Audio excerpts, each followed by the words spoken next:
मुज़ाकरात का मामला बयानात से आगे न बढ़ सका। मौजूदा स्पीकर की साबिका स्पीकर से मुलाकात। दोनों अतराफ से सख्त गिर मौक़िफ रखने वालों को समझाने पर इत्तेफाक। सिविल नाफरमानी की तलवार लटकाकर मुज़ाकरात नहीं हो सकते। पीटीआई मुज़ाकरात करना चाहती है तो सो बिस्मिल्लाह, हम तैयार हैं। हमने मुज़ाकरात के दरवाजे कभी बंद नहीं किए। आप पुराना तरीक़ाकार तर्क कर दें। हुकूमती सेनेटर इरफान सदीकी का मशवरा सेनेट में इज़हार ख्याल करते हुए कहा कि पुरअमन एहतजाज मारो मर जाओ और अल जिहाद के नारों से शुरू होता है। क्या पुरअमन एहतजाज का आगाज हथियार बंद होकर कीलों वाले डंडे साथ लाकर होता है? तहरीक इंसाफ से अभी कोई बाज़ाब्ता मुज़ाकरात शुरू नहीं हुए। बर्फ पिघलने की बातें हम आपसे सुन रहे हैं। हमें नहीं मालूम कि बानी पीटीआई का मुज़ाकरात के हवाले से क्या नुक्ता नज़र है। मशरूत बातचीत नहीं होगी। वजाहत कर दें, क्या वो चोरों के साथ हाथ मिलाने को तैयार हैं? ऑपोजिशन लीडर उमर अयूब का भी जवाब, कहा हम सबके साथ मुज़ाकरात करने को तैयार है। कमेटी भी बना दी है, लेकिन जो बात करना चाहे वो बाइख्तियार हो। हमारा मुतालबा सीरान की रिहाई, 9 मई और 24 नवंबर के वाक़यात पर जुडिशल कमीशन का क़याम है। सियासी मुज़ाकरात आगे नहीं बढ़ेंगे तो मुल्क तरक्की नहीं कर सकता। मुज़ाकरात ना हुए तो सिविल नाफरमानी की तहरीक चलेगी।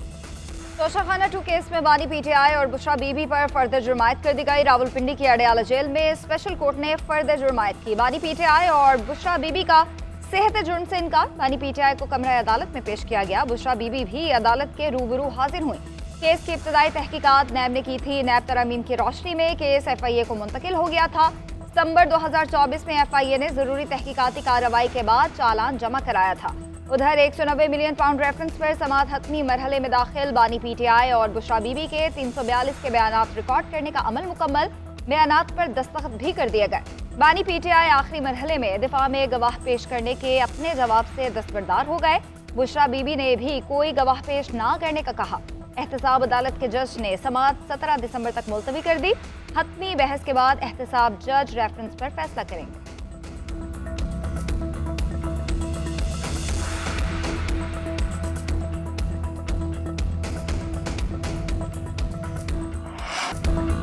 मदारिस रजिस्ट्रेशन तनाज़े के जिम्मेदार सदर मुमलिकत आसिफ अली जरदारी करार। क्या पार्लियामेंट से मंजूर शुदा एक्ट पर सदर दोबारा एतराज कर सकते हैं? जब 26वीं आईनी तरमीम पर दस्तखत हो गए तो फिर इस बिल पर क्यों नहीं किए? नवाज शरीफ हो या शहबाज शरीफ और आसिफ अली जरदारी हो, सब एक पेज पर नजर आ रहे हैं। हुकूमत ने रवैया ना बदला तो आवाम की तरफ जाएंगे। अदालत भी जाना पड़ा तो जाएंगे। मौलाना फजलुर रहमान ने अपना लाहे अमल बता दिया। डीआई खान में प्रेस कॉन्फ्रेंस करते हुए मजीद कहा, रियासती इदारे और हुकूमत मुल्क को बहरान में धकेल रहे हैं। एक्ट बन चुका है, नोटिफिकेशन जारी किया जाए। जिन लोगों ने उलमाए कराम को बुलाया, उकसाया, जिनके इशारों पर आपने महाज खड़ा किया, वो ही मुसविदा बनाने के जिम्मेदार है। हमारा आपसे कोई झगड़ा नहीं। मुजरिम हुकूमत है, लेकिन हमें ठहरा दिया गया। हमने कोई गलती नहीं की। दीगर मदारिस की वजारत तालीम से रजिस्ट्रेशन का मलबा हम पर ना गिराया जाए। एक सवाल के जवाब में कहा कि अगर हुकूमत और पीटीआई के दरमियान मुज़ाकरात हो रहे हैं तो ये अच्छी बात है। फौजी अदालतों में सिविलियंस के ट्रायल के खिलाफ अपीलों पर समाअत। सुप्रीम कोर्ट आईनी बेंच ने वफाकी हुकूमत से 9 और 10 मई की FIRs और तफसीलात तलब कर ली। जस्टिस जमाल मंदखिल ने रिमार्क्स दिए कि फौजी अदालतों का पूरा केस आर्टिकल 8 के गिर्द घूमता है। जो शख्स आर्म फोर्सेस में नहीं, वो इसके डिसिप्लिन के नीचे कैसे आ सकता है? जो महकमा ज़राअत में है, उस पर महकमा ज़राअत के डिसिप्लिन का ही इतलाक होगा। जस्टिस मोहम्मद अली मजहर ने कहा कि 5 रुकनी बेंच ने आर्मी एक्ट दफात को आर्टिकल 8 से मुतसादिम करार दिया। जस्टिस मुसर्रत हलाली ने कहा, जाती अनात पर फौजी का कत्ल अलग और बलूचिस्तान तर्ज पर फौज पर हमला अलग चीजें हैं। जस्टिस जमाल मंदखिल बोले, अगर ऐवान ने सदर पर हमला होता है तो मुल्जिम का ट्रायल इंसदाद दहशतगर्दी अदालत में होगा। अगर आर्मी अमलाक पर हमला हो तो ट्रायल मिलिट्री कोर्ट में होगा। वजारत दिफा के वकील ख्वाजा हारिस ने दलाइल दिए कि अदालत के पास आर्मी एक्ट दफात को कलअदम करार देने का इख्तियार नहीं है। मखसूस हालात में भी सिविलियन पर आर्मी एक्ट का इतलाक होता है। जस्टिस जमाल मंदखिल ने रिमार्क्स दिए, जो शख्स आर्मी एक्ट का सब्जेक्ट नहीं, उसको बुनियादी हुकूक कैसे महरूम किया जा सकता है? समाअत कल तक के लिए मुलतवी।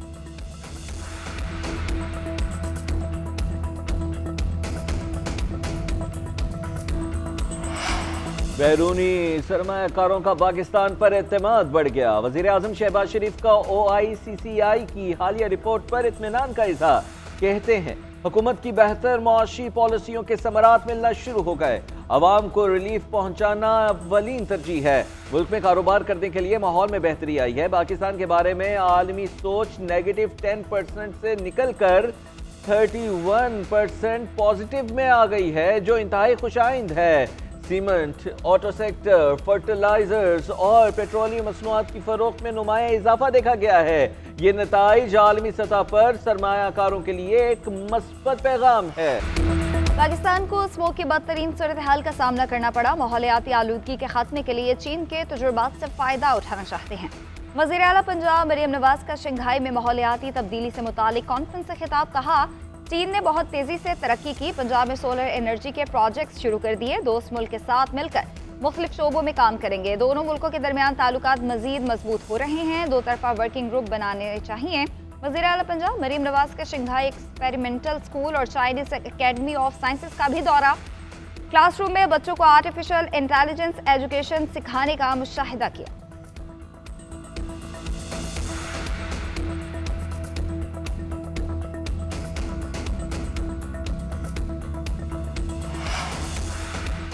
पीटीआई वही कर रही थी जो हर सियासी जमात का हक है। हम अलामती एहतजाज के लिए डी चौक आए, कोई हमला करने नहीं। सेनेटर अली जफर का इरफान सदीकी को जवाब, बोले मुल्क में जमहूरियत खत्म हो चुकी है, जालिमाना निज़ाम राइज है। अदलिया को जो फैसला हक में हो वो माना जाता है, जो नहीं वो तो ये नहीं मानते। ये सारी नाइंसाफियां देखकर कैसे खामोश रह सकते हैं। बानी पीटीआई से मिलकर आया हूँ, उनको कौम से बहुत सी उम्मीदें हैं। उन्होंने कहा है कि इस कौम से ताकत के जोर पर हकूक नहीं छीन सकते। आपने जो जुल्म करना है करें, हम कौम के साथ खड़े हैं। आपने सिविल नाफरमानी की कॉल दी हुई है, मुज़ाकरात कैसे होंगे? फैज़याब होने का वक्त भी गुजर चुका है। आप सब कुछ बात करते हैं और शाम को नई हिदायत आ जाती है। पीपल्स पार्टी रहनुमा शेर रहमान की पीटीआई पर तनकीद। सेनेट में खिताब करते हुए कहा, आपने गालम गलोच का राज कायम किया, डंडे लेकर चलते हैं। 24 नवंबर का तमाशा खुद कराया, पार्लियामान को हमेशा ठुकराया। कौम से पहले मुआफ़ी मांगे, हम फिर आप पर एतबार करेंगे। पहले मुल्क को बचाने की बात करें, फिर बातचीत करेंगे। आप कौम से मुआफ़ी मांगे, फिर ट्रुथ कमीशन का देखेंगे। हमने ऐसी आज़ादी नहीं मांगी जैसी पीटीआई वाले मांगते हैं। हम जलाओ घिराव को आज़ादी नहीं समझते। हमने सियासी तहम्मुल से काम लिया है। बुनियादी हुकूक के मामले पर पीपल्स पार्टी का नाम ना लिया जाए।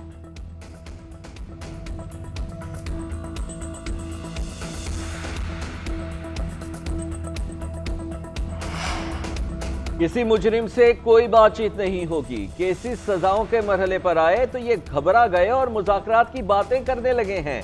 हमने मिज़ाक़ मईशत की दावत दी तो इन्होंने इनकार किया। हुकूमती सेनेटर तलाल चौधरी के मुखालिफिन पर ताक ताक कर वार। कहते हैं 26वीं आईनी तरमीम ना हुई होती तो 26 नवंबर वाली बगावत कामयाब हो जाती। पार्लियामान में पहली बार पार्लियामेंट बनी है।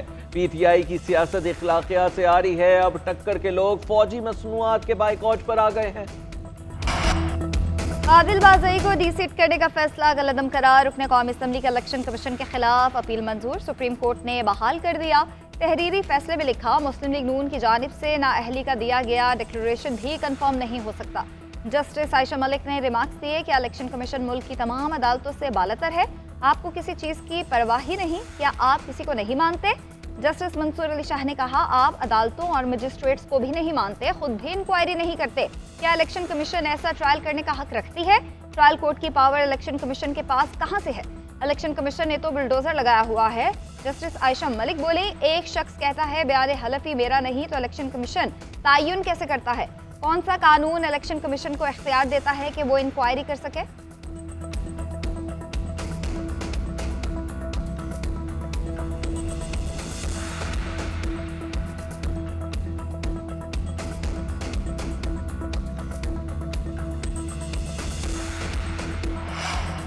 लगता है बुशरा बीबी आपके कंट्रोल में नहीं। इन हालात में अगर जमानत मनसूखी के लिए रुजू नहीं करेंगे तो क्या करेंगे? जस्टिस मियां गुल हसन औरंगजेब का बैरिस्टर सलमान सफदर से इस्तफसार। बैरिस्टर सलमान सफदर ने कहा, जमानत के बाद आज भी हम अडियाला जेल जाने के लिए तैयार हैं। हर हफ्ते तीन पेशियां अडियाला जेल में होती हैं। जस्टिस मियां गुल हसन औरंगजेब ने रिमार्क दिए, अगर हाई कोर्ट से जमानत मिल जाए तो इस बेल को ट्रायल कोर्ट देख सकती है। जमानत मिलने के बाद ये तौहीन अदालत नहीं होती कि मुलजिमा अदालत पेश नहीं हो रही। जज को अपने इख्तियारात का पता होता है। ट्रायल कोर्ट ने इस्तिस्ना दिया हुआ है। इस्लामाबाद हाई कोर्ट ने तोशाखाना 2 केस में बुशरा बीबी की जमानत मंसूखी की दरखास्त निपटा दी।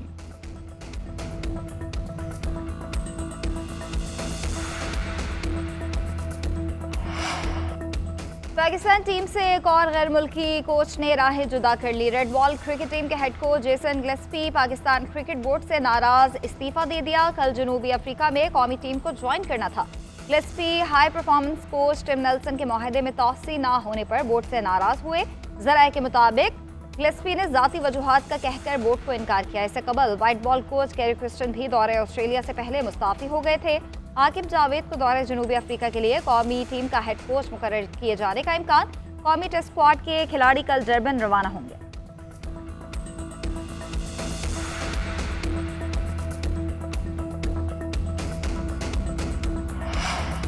हुकूमत का मौशी निज़ाम को तब्दील करने का अज़्म मौशी निज़ाम को शरई असूलों के मुताबिक बनाने के अज़्म पर कायम है।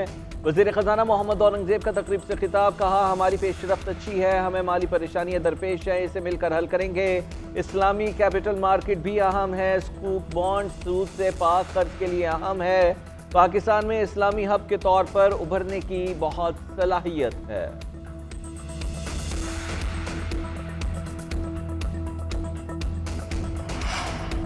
बिजली बिल्स की मद में बकाया जात हुकूमत वसूलियों के लिए मुतहरिक। वज़ीर तवानाई उवैस लगारी ने चारों वज़राए आला को खतूत लिख दिए। कहा बिजली कंपनीज की बेहतरी के लिए इस्लाहात कर रहे हैं। बकाया जात की वजह से पावर सेक्टर में जारी इस्लाहात मुतासिर हो रही हैं। बिजली चोरी के खात्मे और रिकवरीज बेहतर बनाने पर भी खुसूसी तवज्जो दे रहे हैं। वज़राए आला फौरी तौर पर बिजली के बकाया जात की अदायगी यकीनी बनाए। बिल अदा न करने पर बिजली की बिला तात्तुल सप्लाई में मुश्किलात का सामना हो सकता है। बकाया जात की अदम अदायगी से गर्दिशी कर्ज बढ़ेगा। सिंध विफाक का 58 अरब 68 करोड़ रुपए का मकरूज है।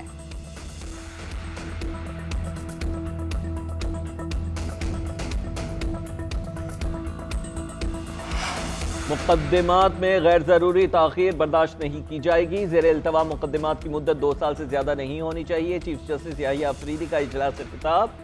सुप्रीम कोर्ट कराची रजिस्ट्री में जेल इस्लाहात से मुतल्लिक इजलास। चीफ जस्टिस पाकिस्तान का मुल्ज़िमान के खिलाफ बरवक्त चालान जमा कराने पर प्रोसिक्यूटर जनरल सिंध की कारकर्दगी पर इत्मीनान का इजहार।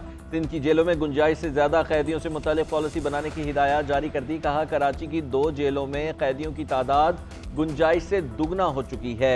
उधर चीफ जस्टिस याहिया अफरीदी ने इस्लामाबाद हाई कोर्ट में जजेस की तकर्रीरियों के लिए जुडिशल कमीशन का इजलास 21 दिसंबर को तलब कर लिया।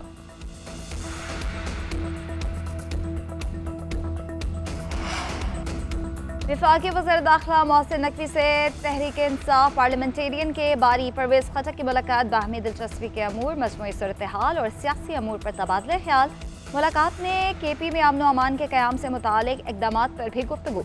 दोनों रहनुमाओं का तरक्की में रुकावटें डालने वाले अनासिर का डट कर मुकाबला करने के अज़्म का यादा। मोहसिन नकवी ने कहा पाकिस्तान हम सबका है और सब ने मिलकर उसे आगे लेकर जाना है। पाकिस्तान को दुनिया की कोई ताकत तरक्की से नहीं रोक सकती।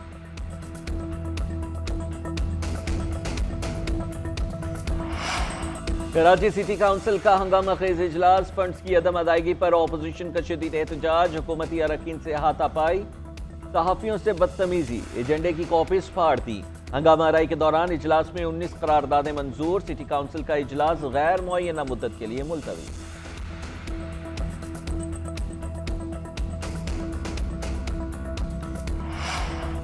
वज़ीर आला खैबर पख्तूनख्वा के महकमा खुराक को कुरम में आटे की किल्लत दूर करने की हिदायत। डिस्ट्रिक्ट फूड ऑफिसर कुरम को मरासला इरसाल कर दिया। खत में कहा गया है कि पाराचनार रोड की बंदिश के बायस मार्केट में आटे समेत दीगर अशिया ज़रूरिया का ज़ख़ीरा कम हो गया। गंदम की रिलीज और आटे की फराहमी ज़िला इंतज़ामिया की निगरानी में होगी। 20 किलोग्राम आटे का थैला 1700 रुपये, 10 किलोग्राम आटे का थैला 850 रुपये पर दिया जाएगा। ज़ाहिर शाह तूरू ने कहा कि कुरम में ग़ज़ाई बहरान ख़त्म करने के लिए इक़दाम किए जाएंगे।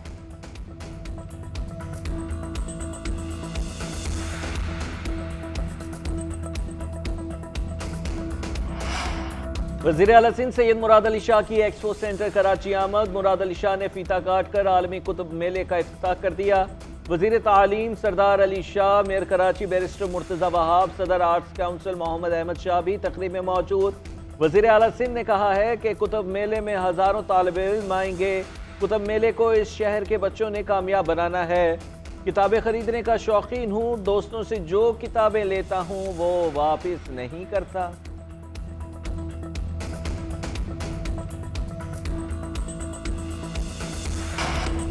साबिक वज़ीर-ए-आज़म नवाज शरीफ, आसिफ अली ज़रदारी, यूसुफ रज़ा गिलानी और दीगर के खिलाफ तोशाखाना गाड़ियों का रेफरेंस एहतसाब अदालत की जज आबिदा सजाद ने रेफरेंस FIA के स्पेशल जज सेंट्रल को भेज दिया।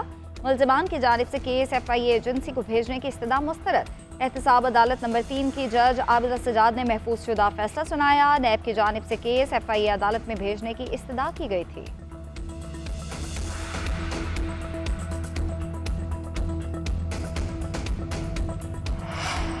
सिंध हाई कोर्ट ने साबिक सदर आरिफ अलवी को गिरफ्तार करने से रोक दिया। जस्टिस अदनान करीम ने इस्तफसार किया, आप हिफाजती जमानत पर हैं।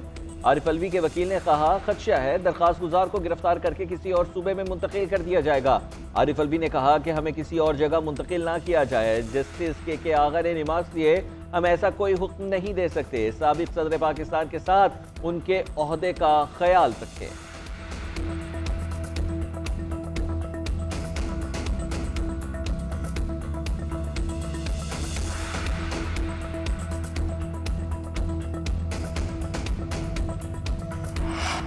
पाकिस्तान और जनूबी अफ्रीका का दूसरा T20 टाकरा कल होगा। सुपर स्पोर्ट्स पार्क सेंचुरियन मेजबानी करेगा। होम टीम को सीरीज में 1-0 की बढ़तरी हासिल है। सीरीज के पहले मैच में क्लासन 11 ने 11 रन से फतह हासिल की थी। पाकिस्तान का एक तब्दीली के साथ मैदान में उतरने का इम्कान। सीरीज बचाने के लिए मैच में लाजमी फतह दरकार। ओपनिंग जोड़ी में मजीद तजर्बात ना किए जाने का भी इम्कान।